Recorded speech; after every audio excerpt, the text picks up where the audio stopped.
It's not how smart you are. It's not what degree you have. It's not what connections you have. It's not how talented you are. Your ability to be resourceful is what separates the most successful people in the world from everybody else.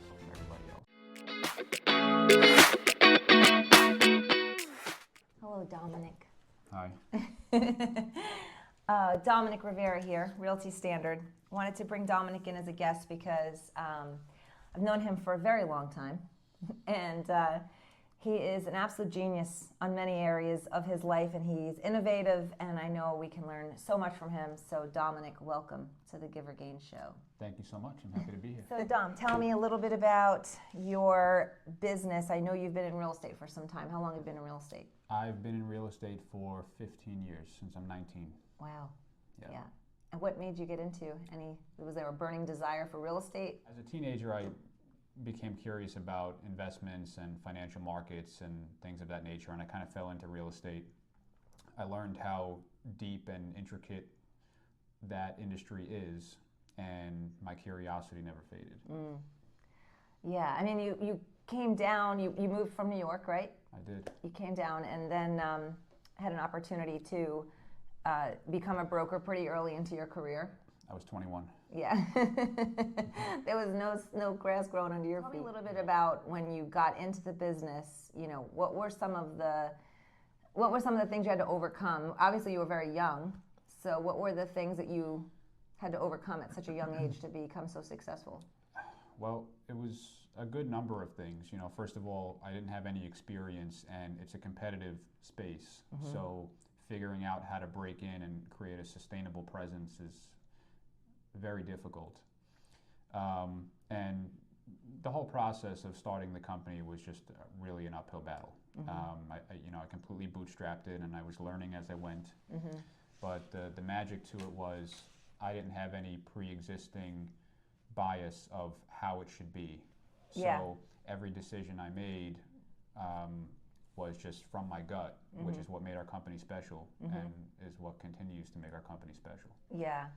Yeah, I mean, you've helped a lot of agents come into the business, and you've also are an investor. You've invested in your own real estate as well. One of the things that I have to say that I've seen you do that blows my mind is your ability to negotiate. You're a master negotiator. Thank you. Yeah, I mean, how did that come about? Where did you get those skills from?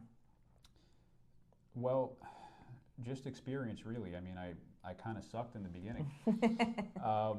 But I learned not to focus so much on the tactics and focus on, the key to it is focusing on aligning with what the other party wants as well, right? Because it's really difficult to make a great deal when you're just trying to strong arm everybody around you. Yeah. So a lot of times what you need and what the other side needs are different things, and you could complement each other and create the right deal based on that. Yeah. So I make it a point to understand, empathize with the other side and figure out, okay, here's how I could help you, here's how you could help me. Yeah. Yeah, I've seen you do that. A lot of people just kind of miss that mark. Mm-hmm. They let ego get in the way. Yeah, what do you think is something that stops people from being a good negotiator? Like, what would be a fear or a concern you think is a general, because you work with a lot of agents, so what do you think stops them? It really falls into two buckets, in my opinion. One is ego, right? Like, people are scared to kind of lower their guard, mm-hmm. and discuss certain things with the other side. Mm-hmm. They just, they want to feel like they're the one that's always willing to walk away, and, if they don't want to work with us, no problem, kind of thing. And you'll lose a lot of opportunities that way that otherwise you could have had if you would have just been willing to do that. Yeah. The second thing is being afraid of getting the other party mad. Oh, yeah. And you have to be able to remember that it's never personal, and it's a healthy debate, mm-hmm.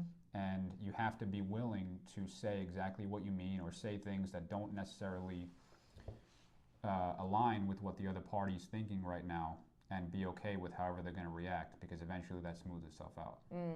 Yeah, exactly. That's so true. Now that you say that, because I can understand. I mean, I know that I have my husband he's a negotiator, not to say the least. He is. But sometimes I get uncomfortable, and he's not even negotiating with me. I'm like, what the hell is the other person feeling? But I think that it's important to be able to make people not make people feel uncomfortable, be okay with them feeling uncomfortable, because sometimes you're not even dealing with what you're negotiating with. You're just dealing with some type of belief that they have or some fear that they're dealing with, and it's not really even valid to the transaction. Exactly. And there's a radical honesty that kind of births from that, right? Because if you're willing to do that and you're willing to make the other party uncomfortable temporarily, that eventually turns into respect and trust, because they realize, okay, he was willing to put everything on the table right now. He was willing to tell us exactly what he means, and they eventually get comfortable with that, and they're like, okay, I should probably consider making a deal with this person. Yeah, I think that negotiating almost sounds, there's like, when you think of negotiating, there could be a negative tone to it. And I believe that it doesn't have to be that way. I think negotiating in itself can be redefined, especially in real estate and really in any business. Being able to come to a table and find common ground is a negotiation. The way I picture it in my mind when I'm doing it is it's sharing ideas, right? If I have an idea and you have an idea and we share these ideas, now we have two new ideas. And that's how we make a deal. Yeah. I have an idea about how to help you. You have an idea about how to help me. We collaborate. That's incredible. Yeah, that's so important. Yeah, I think that especially to younger agents or people in business, I think when you get a little intimidated about the idea of negotiating, when you look at it from a new perspective, there's so much opportunity, and really it's a collaboration, and there can be a win-win, and a lot of the times, most times there is when you have good negotiators, because they're finding the common ground that's needed. Absolutely. Yeah, I think that's so important. What is the driving force behind your success? What is it that that drives you? I just have a belief that we all have an obligation to make our mark on society. Everybody's got a superpower, everybody's got an interest, and we have one life to live, and I think it's our duty to exercise whatever that is, and that translates into life continuing to improve. Yeah, I can see that for sure. That's what brings my light to the surface. Yeah, that's awesome. And the revealing of yourself. I think one thing that I've learned in some of the work that I've done as I've developed myself is that we already have the greatest version of us already exists. They call it the Michelangelo effect, where every day you just chip away a little bit of what's not the greatest version of ourselves.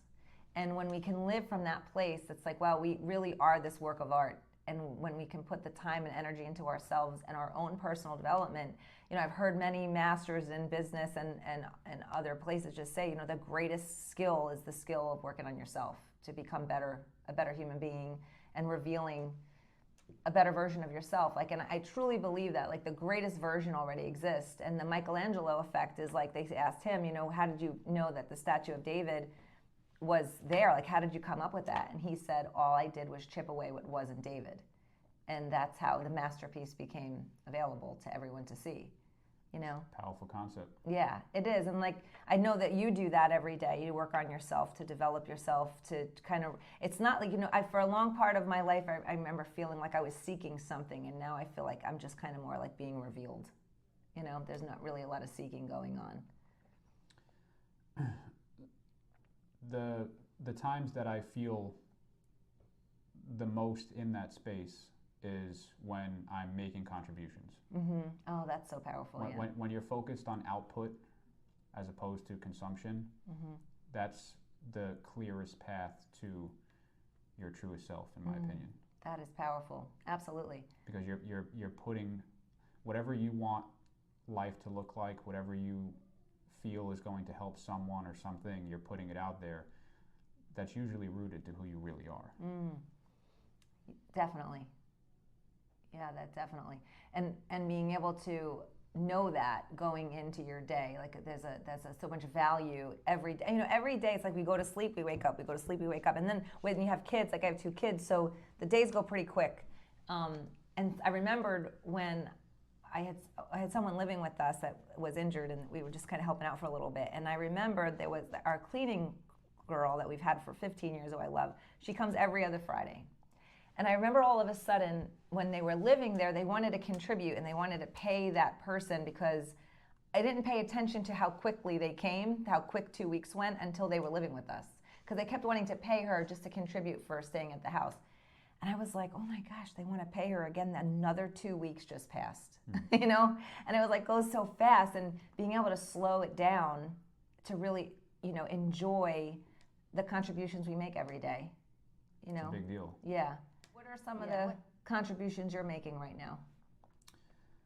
Well, the longest running one is our real estate brokerage, our residential business. We've been helping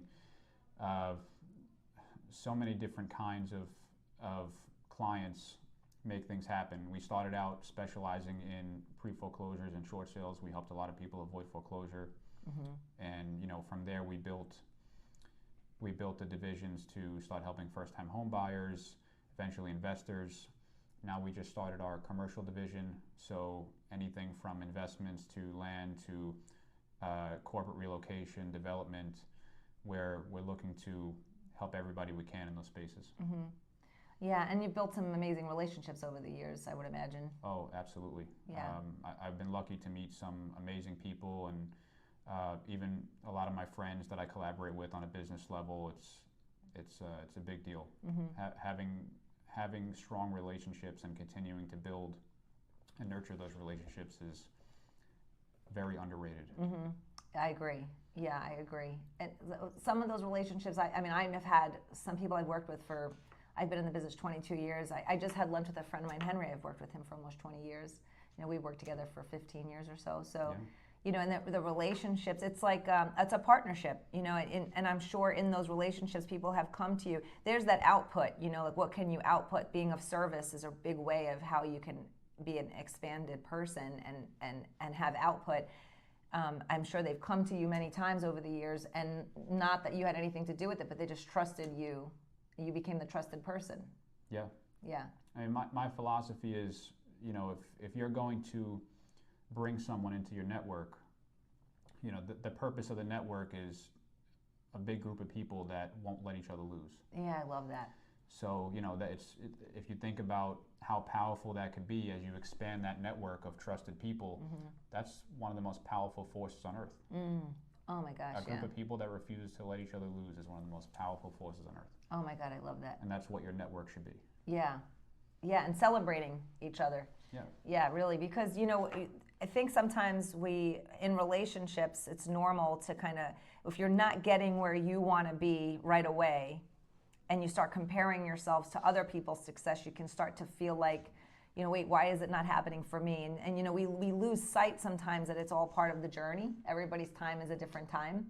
And to just kind of enjoy the success of others, the pathway that they're creating, and being able to be a part of that success just by supporting them, like what you're saying, like having people that support you for success is like, you know, we're all moving in the same direction. When it's your turn to succeed, they're going to be there to support you as well. If everyone's focus is making sure that everybody has what they need, no one's ever wanting anything. That's amazing. Make sure you take care of your relationships as best you can, and in turn, it'll be happening for you too. And I feel like in a society now, there's a lot of mistrust, and we've been told as a society not to trust each other, not to, you know, and that's just such a disservice, especially to the younger generation. You know, there's this stigma about trusting people, and I get it, because a lot of people are out there to, you know, to drive their own success and kind of use people along the way, and that's okay. You know, we all have to get to where we have to go to, but you know, I think that there's definitely something about that now in today's society where we've lost our ability to connect with people because we think we can't trust people. I completely agree, and it's a sad truth.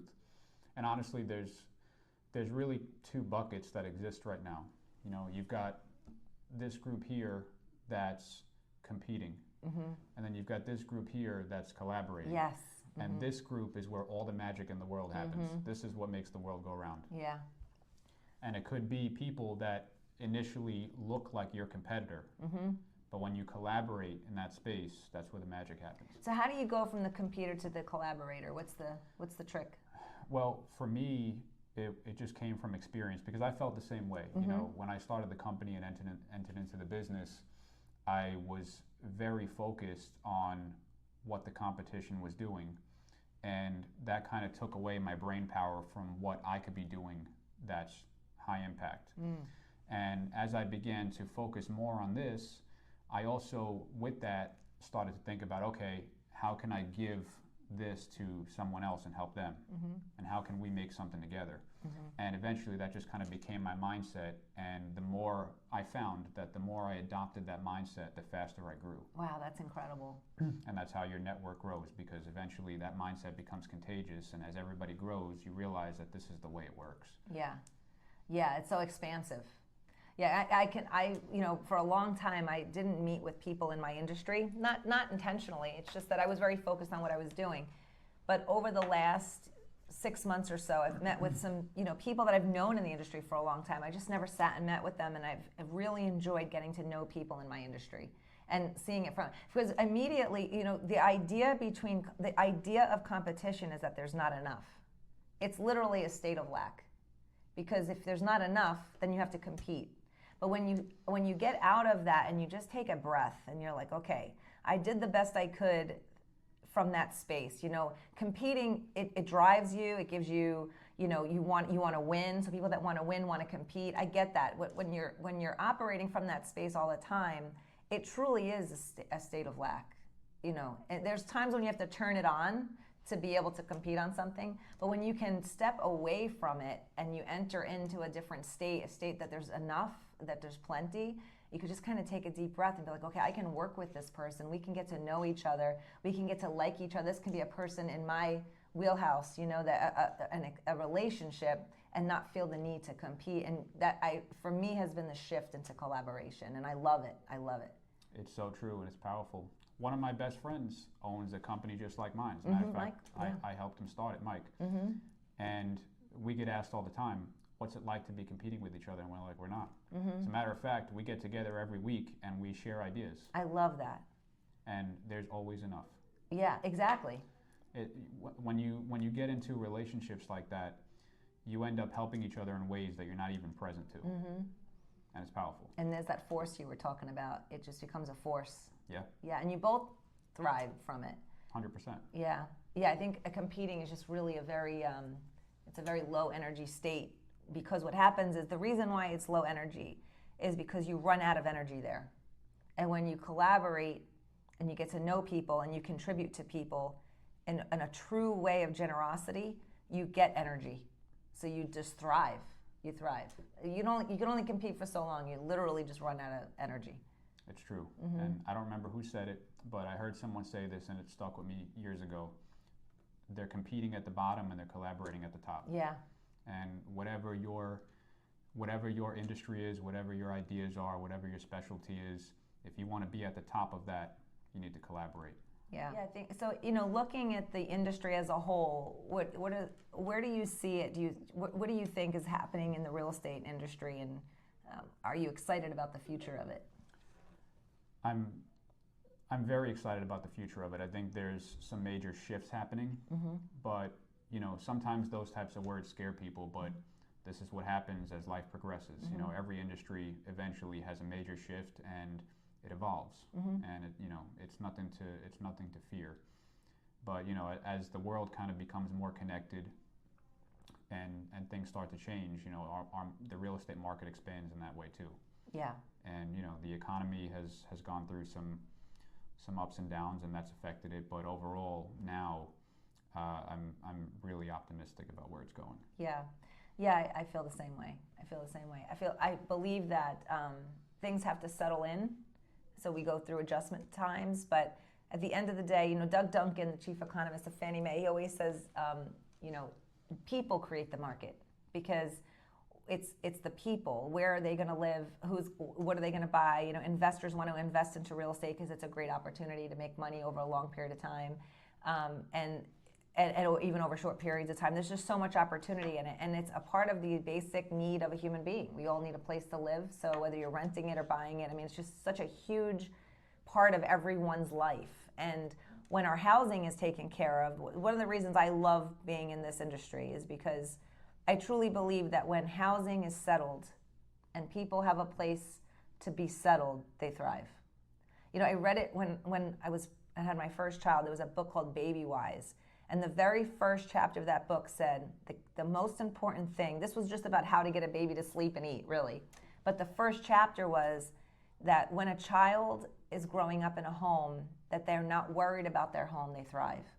But if they're worried about if their home is okay, they have a hard time thriving. And I remember that really stood with me, and I remember making a decision in that moment that I wanted my children to always feel that they were, you know, that their home was okay, that they can thrive in school, and that they can think about things that they want to think about. Because when that's disrupted, it's very hard for a child to thrive. Absolutely. Yeah. It's a big deal. And, you know, the real estate industry, it's never going to go away. You know, as humans, it's either you live in a house or you live under a bridge. Mm-hmm. If you live under a bridge, you're usually fighting to be able to get into a house. Exactly. If you're in a house, you're not fighting to be under the bridge. Right, exactly. So the real estate industry... She's so cute. The real estate industry is not going anywhere. No. But up. No. No, I agree. I agree, and that's the thing that I love about it, because people do create the market. So if things are not affordable, things will happen to make it affordable, and we have to allow that transition. And that's what we're referring about a shift. You know, we have to go through some uncomfortable times to be able to get to where we need to be. But people do create the market. Absolutely. Yeah. A lot of times shifts like this happen, and it's what I like to call the messy middle. You know, mm-hmm. when things are changing and it gets a little rugged and things become a little unaffordable, mm-hmm. it's the messy middle. But yeah. it's usually the precast to what's next, which is usually the next level of whatever it was before. Yeah. Yeah, definitely. You know, watching the last couple of years in the real estate industry and in the finance industry, I've realized that sometimes we want it to be a different way, but when we adjust to what's actually going on and we stop resisting what's happening outside of us, and we really just kind of own that we are where we are and we have to go through changes, we have to go through shifts, what I've noticed is that we don't want to be uncomfortable. And the more comfortable we can get with being uncomfortable, the better we can guide our people through uncomfortable circumstances. Because if we're uncomfortable and they're uncomfortable, there's nobody leading here, you know? And I found that part of our success is just being able to be comfortable with being uncomfortable and being able to help people when they're uncomfortable see through whatever they're concerned about. Absolutely. Mm-hmm. Uncomfortable is by default where everybody lives. Mm-hmm. It's just kind of a lot of people are in denial about that. Yeah, that's so true. You know, the default state of life is uncomfortable. Mm-hmm. If you lock someone in a room with no food and no water, life doesn't get better, it gets worse. It's uncomfortable. Yeah. And the way you make life comfortable is to take the lead, keep things in motion, mm-hmm. and, you know, not be afraid of that feeling. Mm-hmm. Yeah, definitely. Like to a newer people coming into the industry for the first time, you know, when Dominick entered into the industry back when he was 19, 21 years old, you had a lot of uncomfortable times. Oh, yeah. Right? You had to deal with the fact that you were selling to people of all ages and coming into the business brand new. But so what do you think, you know, were there people that came into your life that kind of helped you, or you know, obviously you had the drive to want to be there, but, you know, what are some of the things that you had to do, or who are the people that you needed to associate with to be successful? Well, the list is long. You know, nobody ever does anything great by themselves, and I've been fortunate to have a lot of strong people in my corner. Mm-hmm. You know, like you and my cousins and mm-hmm. my family, and I have really good friends. Mm-hmm. I have really strong, you know, business contacts. And, you know, kind of like what we've been talking about, like everybody collaborates mm-hmm. and we grow together. Mm-hmm. And, you know, on top of that, you just, eventually you're in the trench so long that you grow as a person and you learn kind of, you know, what some of the right things are to do to get where you want to go. Yeah. and then be able to share that with other people. And it's been a ride. Yeah, I think we all have the beliefs we can't do something, it's going to be too hard, or, it'll never happen, or whatever. We tell ourselves all kinds of crazy things, but then, it's like being able to say, no, I'm going to do this regardless of what this thought is. I'm going to do it. I'm going to feel the fear, and I'm going to move forward. I think you've done an amazing job of that. When it comes to being in business especially, I always say you have to believe in yourself in a delusional way.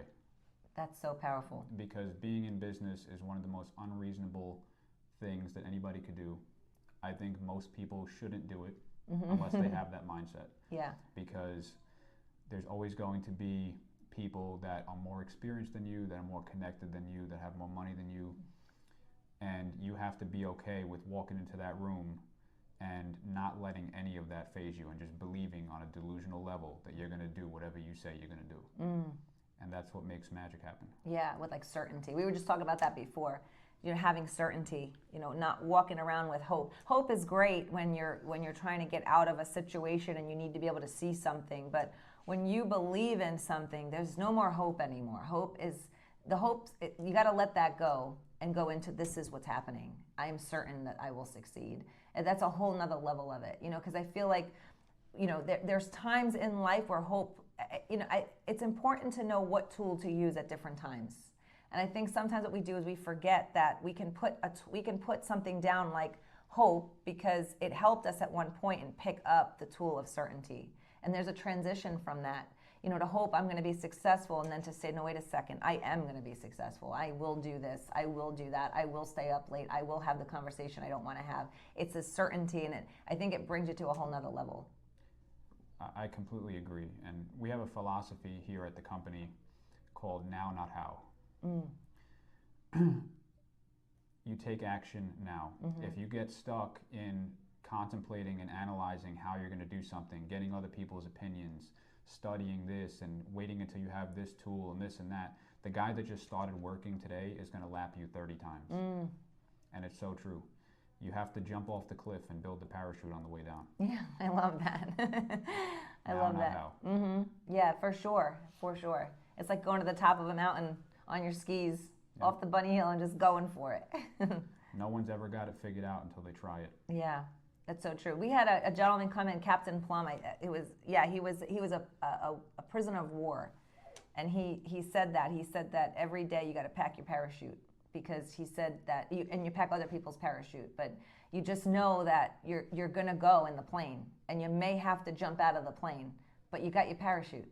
Yeah. You've got your will, you've got your desire, you've got your knowledge, you've got the people that believe in you, you've got the belief in yourself. Just pack your parachute every day. So when you have to jump out of the plane, you're good to go. 100%. Because you don't know when that's going to happen. You just got to keep your parachute packed up. You got to be willing to execute. That's so powerful. Execution is everything. Anything else anything else you want to share with a newer agent coming into the business, or anyone in general? I get asked a lot. We talk about this with our team here a lot. In my opinion, the most important thing when you're getting started in any business, it's not how smart you are. It's not what degree you have. It's not what connections you have. It's not how talented you are. Your ability to be resourceful is what separates the most successful people in the world from everybody else. I don't care who you are. Whatever you're trying to accomplish, if you're the most resourceful person in the room, you are going to make it happen. So if you're starting out as a newbie in real estate or any other business, be that person. You have a challenge in front of you, be the resourceful person that figures it out. And that means finding the solution. I mean, being what does that mean to be resourceful to you? Like what is that definition to you?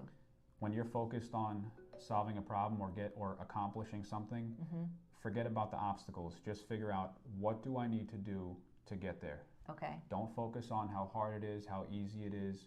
What do I need to do to get there? And then who has that? How do I get it? Where do I get it? What do I do? Be resourceful, because those are the people that make the world go round. I love that. I think when we talk about being resourceful, what comes up for me, something that I've struggled with, is that not wanting to bother somebody with something, and that's held me back a lot. And I've become very aware of that, and not doing that anymore, because I've realized that people really do want to help you. And when you tell them you have this situation and you need their resources to help you solve the problem, they actually really want to help. It's human nature. And honestly, it's not talked about enough. It's actually a way to honor your circle. Asking for help, or at least sharing what you're working on, it gives the people around you the opportunity to shine. It gives them the opportunity to help, and people love helping their peers. Yeah. Everybody's got something to offer, and a lot of times you don't even know what that thing is unless you're willing to share it with them. Yeah. So it's a very underrated thing. Yeah, for sure. Yeah, definitely. Well, I appreciate you. I appreciate you too. Thank you for being here with us. Thank you for having me. Thanks for listening.